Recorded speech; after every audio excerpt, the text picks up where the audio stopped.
Olá, chegamos hoje no nosso dia 38 dos nossos 40 dias aí de devocional, de oração, na nossa jornada de 40 dias de oração. Estamos aí então no antepenúltimo dia, né? Então que Deus possa estar ministrando ao teu coração, continuar aí firme nessa jornada, nesses 3 últimos dias, e que Deus te abençoe. Obrigado pela tua companhia.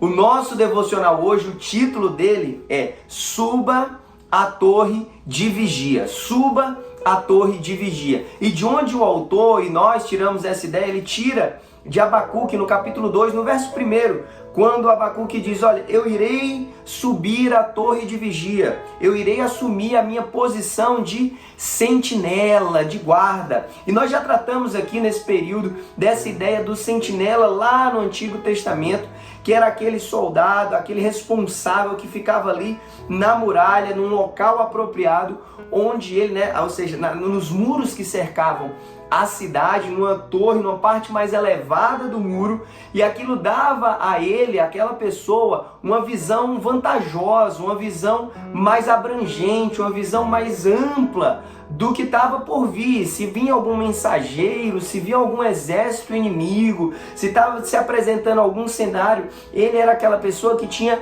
a possibilidade de ser o primeiro a avistar alguma coisa, e aí sim anunciar para o rei, anunciar para a cidade, aí a cidade poderia se preparar. Qual o clamor do nosso devocional hoje? Qual a ideia do autor aqui ao nos encorajar? É para nós assumirmos uma postura, ou seja, para nós subirmos nessa torre de vigia, no sentido de assumirmos uma postura, uma posição que nos dê justamente esse ponto de vista vantajoso espiritualmente falando.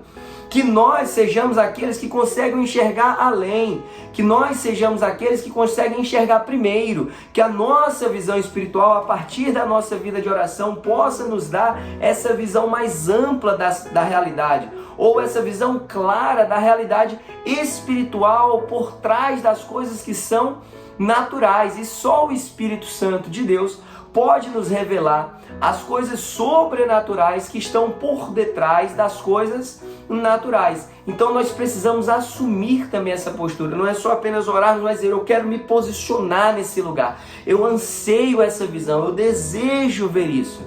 E aí a gente já tem falado isso ao longo dos nossos devocionais, como a postura no nosso tempo de oração interfere sim. E aí eu não estou falando, claro, que você vai ter que subir numa muralha, numa torre para orar, mas como nós nos posicionamos, e aqui não é sobre, porque tem uma magia de estar de joelho, de estar em pé, de estar andando, não é sobre isso, mas certamente a nossa postura física demonstra a nossa inclinação espiritual, e esse é o clamor do autor. Nós desejamos ser esses primeiros a verem, nós queremos nos posicionar para ver, e aí nós vamos desenvolver então posturas e circulá-las em oração. Nós precisamos estar disponíveis, dispostos a ver esse agir de Deus. O autor compartilha aqui alguns testemunhos, eu vou deixar para que você que está lendo o livro possa refletir, mas ele compartilha de uma família que tinha 3 filhos, e os filhos ao longo da adolescência se perderam, e aí eles permaneceram em oração, se colocaram nessa postura, nesse lugar de desejar ver além. E aí eles começaram a experimentar os filhos voltando, um aceitando Jesus, o outro retornando aos caminhos do Senhor. E essa família, a partir da oração, experimenta o agir de Deus na vida deles. Não deixe de orar, não fraqueje. Pastor, mas estou no dia 38, Deus ainda não me respondeu.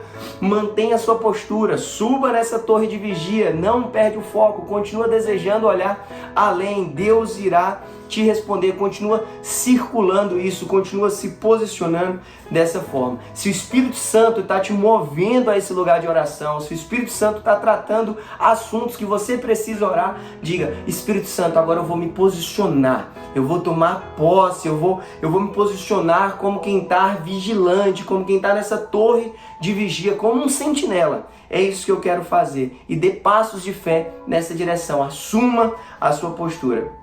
O autor termina aqui na última frase do devocional hoje, nos encorajando a dizer: olha, voltar aos lugares de significado espiritual ou de significação espiritual pode nos ajudar a retomar esse caminho, né, de avanço espiritual. O que ele quer dizer com isso é, olha, talvez eu e você precisamos retomar lugares que tivemos encontros maravilhosos com o Senhor, lugares mesmo físicos que nós mergulhamos, e aí pode ser seu quarto, pode ser o closet, pode ser um lugar da cidade, pode ser a igreja, pode ser algum lugar. Volta nesse lugar e diz, Senhor, eu quero retomar esse ardor, eu quero retomar essa sede, eu quero retomar essa busca, eu quero me posicionar, eu subo nessa torre para ter uma visão além, eu quero visão espiritual avante. Que Deus te abençoe, em nome de Jesus.